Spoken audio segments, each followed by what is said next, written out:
Alhamdulillahirabbil alamin wassalatu wassalamu ala asyrafil anbiya'i wal mursalin sayyidina wa maulana Muhammad wa ala alihi washabihi ajma'in. Rabbi shrah li sadri wa yassir li amri wahlul 'uqdatam min lisani yafqahu qawli. Assalamualaikum warahmatullahi wabarakatuh. Para penonton yang rahmati Allah Subhanahu wa taala.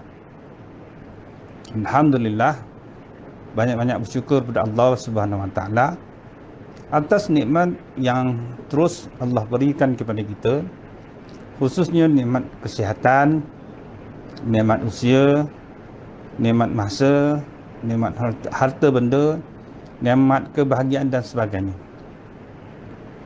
Dan dalam kesempatan ini kita masih ingin meneroka berkaitan tentang tafsir surah Al-Fatihah ayat yang ke-7, yang masih lagi kita mengupas dan mengulas tentang tafsiran ayat a'udzubillahi minasyaitonirrajim ghairil maghdubi 'alaihim waladdallin.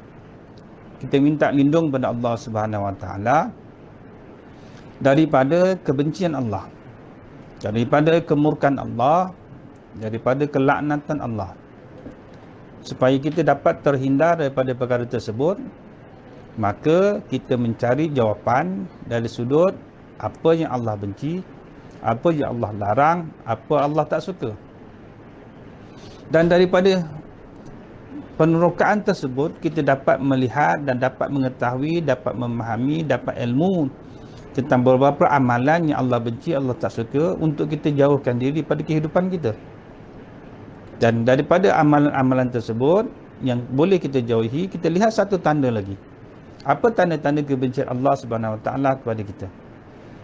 Jadi sekiranya ada tanda-tanda tersebut, maka kita berusaha untuk menarikkan kasih sayang Allah Taala kembali, menghindarkan kebencian-kebencian Allah Taala. Dan dalam mengulas berkaitan dengan tanda-tanda kebencian Allah kepada hamba-hambanya, kita telah pun meneruskan 6 ciri-ciri, 6 tanda-tanda yang disebutkan oleh para ulama yang menepati ciri-ciri kebencian Allah Ta'ala, tanda-tanda kebencian Allah Ta'ala kepada hamba-Nya. Ciri-ciri yang pertama ialah syirik. Manusia ini syirik pada Allah Ta'ala. Allah biarkan manusia syirik. Wa may yarju liqa rabbi falyamal amalan shalihan wa la yusyrik bi ibadati rabbih ahada. Sesiapa yang ingin bertemu dengan Allah Ta'ala dalam keadaan baik, maka hendaklah ia menjauhkan diri daripada perbuatan yang Allah tak suka. Wala yusyrik bi ibadati rabbi ahada. Jangan sampai syirik pada Allah Taala dengan satu benda yang lain. Buat benda-benda yang Allah suka. Wa may yarju liqa rabbi falyamal amalan shalihan. Buat benda-benda yang baik, benda-benda yang Allah suka, benda-benda baik, amalan salih, amal salih, amal kebaikan. Dan tinggalkan syirik pada Allah Taala. Tanda-tanda yang kedua Allah benci pada hamba-Nya ialah kita lupa dan malas untuk berzikir kepada Allah Taala. Itu tanda orang yang nampak kemalasan, nampak kelupaan daripada mengingati Allah, daripada berzikir kepada Allah Ta'ala. Maka itu tanda yang kedua yang kita boleh faham bahawa itu tanda Allah benci.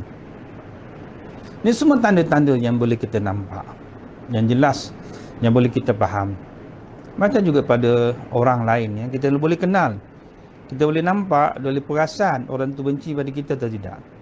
Mungkin nama kita pun tidak disebut dalam perjumpaan, dalam apa saja, sedangkan kita ada depan dia, tak sebut nama kita. Semua orang lain semua disebut. Sebut nama Abdul Rahman, Abdul Rahim, Abdul Malik, sebut Zaitun, sebut Maimunah. Tapi kita seorang tu tak sebut. Sedangkan kita berada di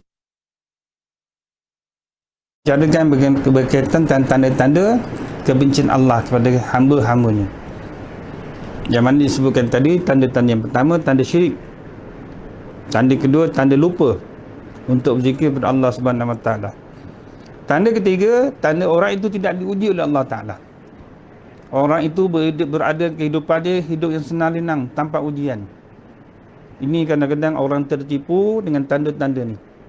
Semakin mereka senang tanpa diuji, mereka kata bahawa mereka ini tidak menyakiti ataupun tidak menjadikan, tidak dibenci oleh Allah Subhanahu wa taala. Tanda keempat iaitu tanda orang ini banyak melakukan maksiat dalam keadaan terang-terangan. secara terang-terangan, tanpa berlindung, tanpa rasa takut, tanpa rasa segan, tanpa rasa malu. Sedangkan hadis Nabi mengatakan bahawa al-haya syu'bah minal iman. Atau kama qala, bahawa malu itu sebahagian daripada iman. Tapi dah tak ada perasaan malu. Buat maksiat dipertontonkan, buat maksiat ditunjukkan pada orang lain, maka kita boleh nampak nilai iman pada seseorang. Tanda yang kelima ialah ingkar perintah Allah Ta'ala. Allah suruh solat, tinggalkan. Allah suruh puasa, tak nak buat. Allah suruh bayar zakat, kedekut. Allah suruh benda-benda yang wajib. Benda-benda ingkar perintah. Perintah ni perintah yang wajib. Berapa banyak perkara wajib yang Allah arah kepada kita? Tak banyak. Selain itulah amalan sunnah, amalan harus, perkara yang haram, perkara yang makruh sebagainya. Allah suruh benda ni benda yang wajib. Apa saja berbentuk wajib, itu benda yang Allah suruh. Tapi kita ingkar tentang perkara wajib. Kita ingkar arahan, maka kita di kalangan orang-orang yang dibenci oleh Allah SWT. Macam iblis. Allah memerintahkan ia hanya sujud pada Adam AS. Wa qulna ya Adam uskun wa qulna sujudu li Allah kata, wahai malaikat, sujudlah pada Adam AS. Lalu aba wastakbara wa kana minal kafirin. Wa dzkara rabbuka lil malaikati isjudu li Adam fasajadu illa iblis aba wastakbara wa kana minal kafirin. Tugas mudah Allah suruh. Tugas untuk sujud pada Adam AS. Sujud hormat. Bukan sujud untuk beribadah, sujud hormat. Perbuatan yang mudah, sujud. Allah tak sebut berapa kali Allah kata sujud. Semua yang ikut arahan Allah Ta'ala, malaikat ikut arahan Allah Ta'ala. Tapi iblis tak nak sujud. Aba wastakbara wa kana minal kafirin. Ingkar arahan, sombong. Jadi kafir dia.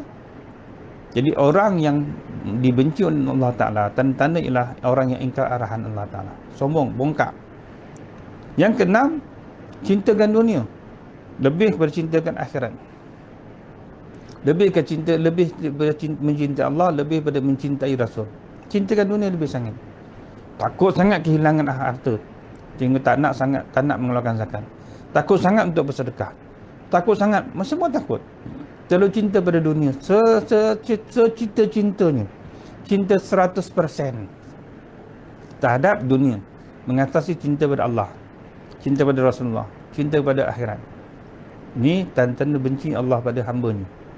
Dan hari ini kita nak mengupas tanda yang ketujuh, iaitu tanda orang yang dibenci oleh Allah Ta'ala, orang yang Allah berikan kegelisahan, gelisah dalam hatinya, jiwanya. Jiwa tidak tenang dan resah gelisah kerana dunia. Jiwa yang tidak tenang, jiwa yang tidak gelisah, resah gelisah kerana dunia. Sebab Allah sebut dalam Al-Quran, apa Allah sebut dalam Al-Quran surah Al-An'am ayat 125? Faman yuridillahu an yahdiyahu yashrah sadrahu lil Islam. Bagi siapa yang Allah nakkan dia untuk beri hidayah pada dia, yashrah sadrahu lil Islam, Allah lapangkan hatinya, Allah hilangkan kegelisahannya dengan adanya Islam. Satu Umar Al-Khattab mengatakan bahawa mulianya manusia sebab Islam. Tanpa Islam, manusia hilang kemuliaan. Ini Umar Al-Khattab mengatakan begitu. Hina manusia ni dulu hina, tapi Allah hilangkan kehinaan dengan Islam. Islam membawa manusia ke tahap yang cukup tinggi. Al-Islam yu'la wa la yu'la alaih. Islam itu tinggi, tidak ada yang lebih tinggi pada Islam. Jadi manusia ini dimuliakan Islam. Allah muliakan tentang Islam tersebut. Jadi orang yang gelisah, hatinya gelisah, orang yang dibenci oleh Allah Ta'ala. Hati gelisah. Gelisah kenapa? Gelisah hal dunia. Celik mata fikir hal dunia. Sebelum tidur fikir hal dunia. Seolah-olah dunia ni nak ambil semua sekali. Tuan-tuan, perempuan, saudara-saudari, para penonton pada Allah Subhanahu Wa Taala. Nabi mengajar kita tentang kecukupan. Bahawa ada 3 bahagian kehidupan. 1/3 untuk dunia, 1/3 lagi untuk makan, 1/3 lagi untuk ibadah, untuk akhirat. Bagi 1/3. Ada kehidupan. Dan setiap kehidupan kita ialah ibadah. Setiap kehidupan kita ialah ibadah. Daripada mula kita bangun, apa doa yang perlu kita baca? Bangun, alhamdulillahi ahyana ba'da ma amatana wa ilaihi nusyur. Ya Allah, syukur ya Allah, tadi baru dimatikan, akan dihidupkan kembali. Wa ilaihi nusyur, akhirnya akan dikembalikan terus padamu ya Allah. Bangun. Untuk apa kita bangun? Untuk merasa kenikmatan Allah Ta'ala. Ruh masuk semula dalam badan, ruh hidup, kita dihidupkan oleh Allah Ta'ala kembali. Allah beri peluang untuk kita terus bernafas. Kalau kita bangun, masuk bilik air, apa kita baca? Allahumma inni na'udzubika minal khubuthi wal haba'is. Lindung, tak lindung lagi, ibadah lagi maksud tu. Mandi lagi, ambil wuduk lagi, bersihkan diri pun ibadah. An-nazafatu minal iman. Kebersihan itu sebahagian daripada iman. Al-wuduk itu juga masuk air titisan wuduk ni menghapuskan dosa-dosa daripada tubuh badan kita. Dosa muka, dosa mata, dosa tangan, dosa kaki, dalam bentuk penghapusan dosa. Beribadah. Keluar lagi, keluar. Baca lagi doa lagi. Doa ambil wuduk, doa pula dalam keadaan yang baik, minta kebaikan kepada Allah Ta'ala. Kemudian pakai pula, tutup aurat. Menutup aurat ni satu ibadah. Ibadah lagi pula, keluar rumah, masuk rumah dan sebagainya. Seluruh kehidupan kita ialah ibadah. Kullul hayati ibadah. Setiap kehidupan kita ialah ibadah. Maka peluang ini diberikan oleh Allah Ta'ala kepada kita. Tapi bagi orang yang dibenci oleh Allah Ta'ala, orang yang Allah benci, orang ni sempit hidup ni, gelisah-gelisah, anxiety, depression, hidup dalam gelisah, risaukan orang punya, cemburukan lebih berlebihan. Sebab cemburu ni bagus, tapi cemburu yang melampaukan itu bukan bagus lagi, itu dah tak bagus. Sifat mencari harta tu bagus, tapi mencari terlebih sangat harta sampai membawa kepada kerosakan, itu dah tak bagus. Itu dah sampai tahap kedekut. Tuan-tuan, perempuan, para penonton yang berada Allah Subhanahu Wa Taala, Allah bagi kita ni ada ruang untuk bernafas, untuk hidup dan sebagainya, dan untuk beribadah. Allah bagi ruang untuk kita. Sama ada kita memenuhi ruang tersebut atau tidak, terpulang pada kita. Tapi orang yang jiwanya resah gelisah, jiwa tak tenang, resah, tanpa ada penghujung. Sebab ni, ini sebab tu Nabi mengajarkan kita tentang doa. Allahumma inna na'udzubika minal hammi wal hazan. Ya Allah, aku minta lindung padamu ya Allah, minal hammi wal hazan. Apa maksud hammi? Hammi lah resah gelisah. Resah gelisah ni biasa, tapi kita tukar dalam bahasa lain, bahasa perubatan kita panggil anxiety. Ni dah merupakan satu penyakit. Hazan biasa duka cita, tapi kita tukar dalam bahasa perubatan, bahasa psikologi kita panggil sebagai depression, tekanan perasaan, stres yang amat sangat. Sebenarnya doa ni sudah cukup dan lengkap. Sebab kedua-dua ni, anxiety dan depression ni adalah penyakit. Dan kalau kita tak kawal, tak manage betul-betul, kedua-duanya dia akan merosakkan kita. Berapa ramai yang kita tengok berita, banyak orang-orang yang tekanan perasaan, akhirnya membawa kepada pembunuhan, bunuh diri dan sebagainya, depression, tekanan mental. Orang yang rasa anxiety, rasa gelisah tuan-tuan. Kan? Kenapa dia gelisah? Wallahualam, tak tahu. Tapi dia gelisah, dia takut. Jadi Islam mengajar kepada kita bahawa minta lindung kepada Allah Ta'ala dari penyakit ni. Allahumma inna na'udzubika minal hammi wal hazan. Nabi ajar kita kan doa ni. Sayangnya Rasulullah sallallahu alaihi wasallam, Rasul ajar kita doa. Doa ini adalah vaksin. Doa ini adalah vaksin. Kita minta lindung dahulu sebelum kita terkena. Itu vaksin. Jadi kita tak nak terkena penyakit anxiety, tak nak terkena penyakit depression. Maka kita baca doa ni. Ada kemungkinan tak kena, bergantung pada Allah Ta'ala. Dan kita yakin Allah tidak pernah mengabaikan doa kita. Allah sebut dalam Quran, Udu'uni astajib lakum, mintalah padaku, akan ku tunaikan. Maka dalam perkataan akan ku tunaikan, statusnya status pasti dapat. Pasti dapat. Jarak mana, bila mana dapat, wallahualam, pengetahuan Allah Ta'ala. Tapi Allah kata pasti dapat. Oleh kerana pasti dapat, dia bukan taraf 95%, dah bertaraf 100%. Dan ini vaksin. Vaksin mengelakkan daripada depression dan anxiety. Ini Nabi ajar begitu. Bagi orang yang tak tahu apa-apa, orang yang ada yang tanda-tanda dibenci oleh Allah Ta'ala, dia tak ambil kisah benda-benda ni. Tak apalah, doa apa benda, apa hal tentang doa ni. Saya doa tak habis-habis. Apa doa boleh buat? Sampai tahap orang mempertikaikan doa. Apa doa yang boleh buat? Doa tak boleh buat apa-apa, sekadar berdoa tak nak usaha. Yalah, doa ni pun satu usaha juga. Doa ni satu usaha. Mencipta vaksin pun satu usaha untuk memastikan bahawa tidak terkena penyakit. Daya ketahanan diri kuat, meningkatkan tahap kekuatan antibody dalam badan, supaya bila berlaku serangan-serangan penyakit dia dapat bertahan dan dapat melawan balik. Jadi begitu juga nak doa, kita minta lindung, prevention, minta kawal dahulu, minta jauh dahulu. Ada juga orang berdoa tapi dapat terkena juga. Itu ada hikmah-hikmah lain yang kita tak tahu.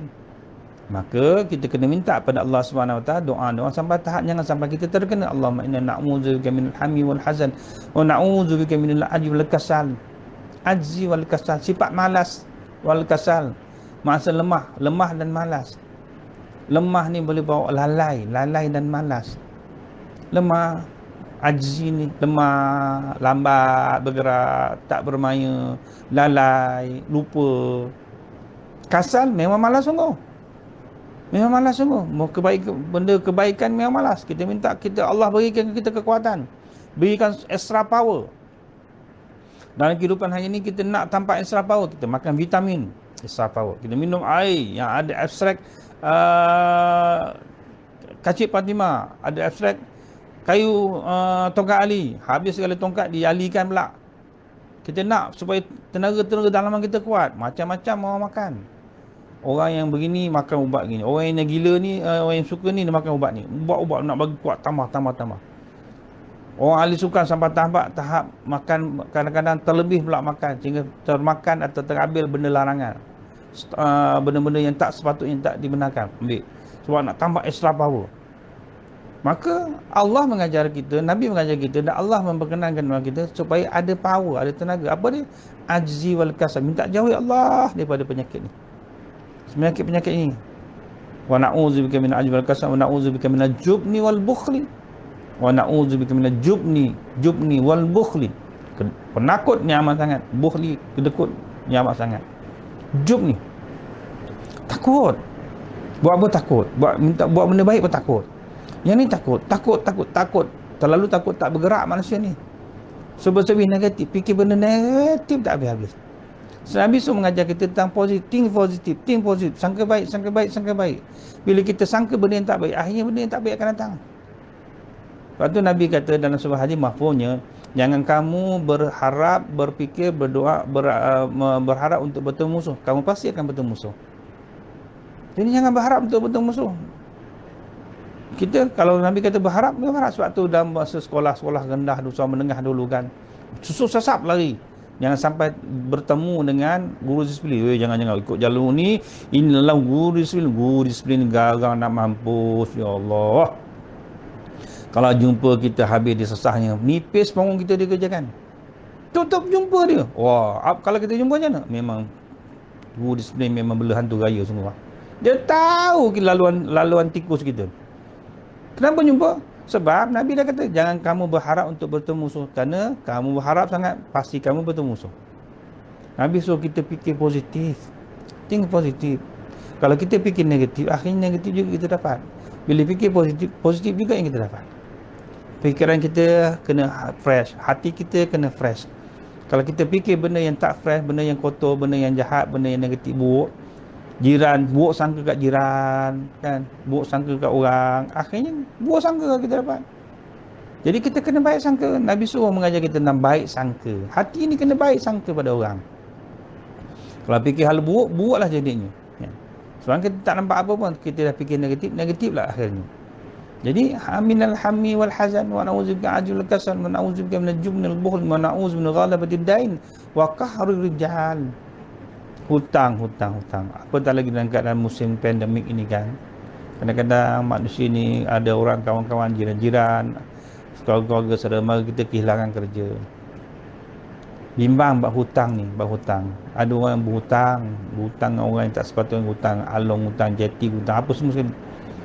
Bila terlalu banyak berhutang, akhirnya berlaku masalah. Ghalabatid dain wa qahrul rijal. Kita berada dalam kongkongan hidup dia. Dia kontrol, kad ATM dia pegang, semua dia pegang. Sebab tak ada apa, hutang, bunga naik, berganti-ganti naik makin minta sikit, bunga banyak. 10 nisbah 1. Pinjam 1 kena bayar 10. Memang tak masuk akal, tapi inilah yang berlaku. Akhirnya terpaksa buat benda yang tak sepatutnya kita buat.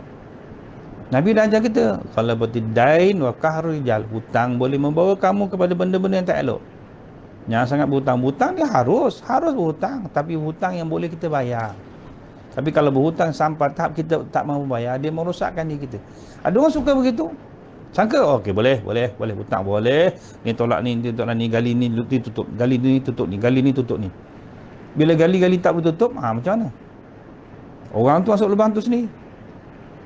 Jadi tanda-tanda yang ketujuh, tanda-tanda Allah benci ialah tanda orang yang Allah benci ialah jiwa tidak tenang dan resah gelisah kerana dunia. Fikir terlalu banyak sangat hal dunia. Nak tidur fikir hal dunia, bangun tidur fikir hal dunia.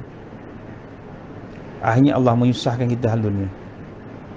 Bila Allah susahkan kita hal dunia, kita susah. Kita dah rancang esok apa boleh buat.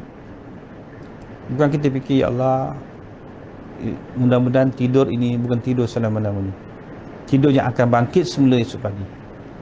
Patutnya fikir, ya Allah, aku nak bangun pagi, aku nak solat tahajud, ya Allah. Aku nak solat sunat taubat, ya Allah. Aku nak buat solat sunat tasbih, ya Allah. Aku nak baca Quran, ya Allah. Fikir tu dulu. Jangan fikir, ya Allah, esok aku kerja, aku nak buat ni. Aku buat ni ke mana? Bila fikir tak sepatutnya, Allah bebankan kita hal dunia. Kau nak sangat fikir dunia, ambil. Dunia yang tak akan pernah selesai. Tapi kita dah selesai. Macam mana tu? Lepas tu fikir, bila tak tidur kena fikir, bukan hal dunia, kena fikir apa perlu kita baca, apa kita buat, apa kita laksanakan selepas bangun tidur. Untuk menjalin hubungan dengan Allah Ta'ala. Untuk berkomunikasi dengan Allah Ta'ala. Jadi, kesimpulan yang kita boleh ambil pada perbincangan kita pada kali ini, tuan-tuan para penonton, ialah tanda-tanda yang ketujuh. Tanda yang ketujuh, tanda Allah benci seorang hamba ialah Allah datangkan jiwa yang resah gelisah. Jiwa yang selalu risah gelisah, yang tak pernah selesai memikir hal keduniaan. Bukan fikir hal kematian, bukan fikir akhirat dan sebagainya. Ada orang negatif fikir hal akhirat. Kau fikir hal akhirat lambat lagi. Ni hal dunia pun.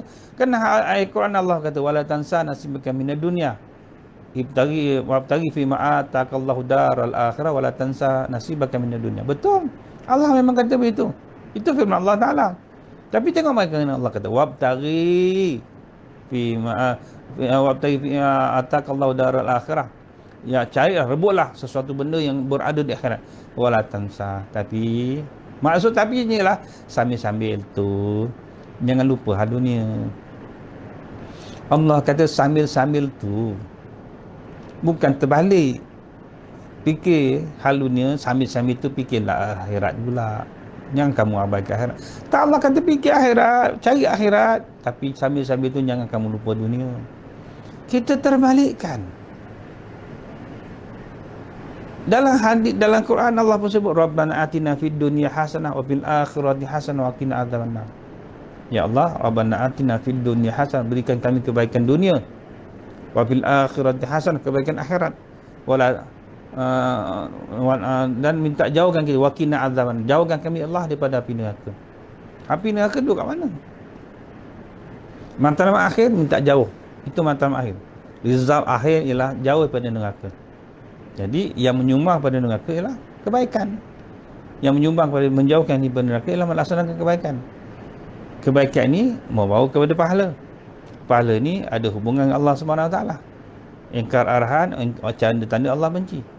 Tanda-tanda yang ketujuh yang kita bincang hari ini ialah tanda yang rasa hati gelisah, resah gelisah, memikirkan hal dunia melampau-lampau. Jadi cukup sekadar itulah tuan-tuan para penonton yang Allah SWT. Mudah-mudahan kita ambil iktibar, walaupun benda ni sedikit kecil. Mungkin pada pandangan orang tertentu benda ni kecil sangat, remeh sangat. Tapi pada pandangan saya dia besar. Tak semestinya benda yang kecil ini benda yang tidak bermanfaat. Banyak benda kecil dia berkesan besar. COVID-19 virus kecil sangat. Pakai mikroskop nak cek dulu. Tapi kesannya telah membunuh dengan izin Allah Ta'ala hampir 2 juta orang lebih. Satu dunia selesai. Allah boleh musnahkan selesai. Benda itu kecil. Jadi jangan anggap benda itu kecil-kecil. Jangan anggap benda tu besar-besar. Dia boleh pelbagai. Sekadar tu, mudah-mudahan kita ambil iktibar. Dan insyaAllah ada kesempatan kita jumpa lagi. Kita sambung pada tanda-tanda seterusnya. Wabillahi taufiq wal hidayah. Assalamualaikum warahmatullahi wabarakatuh.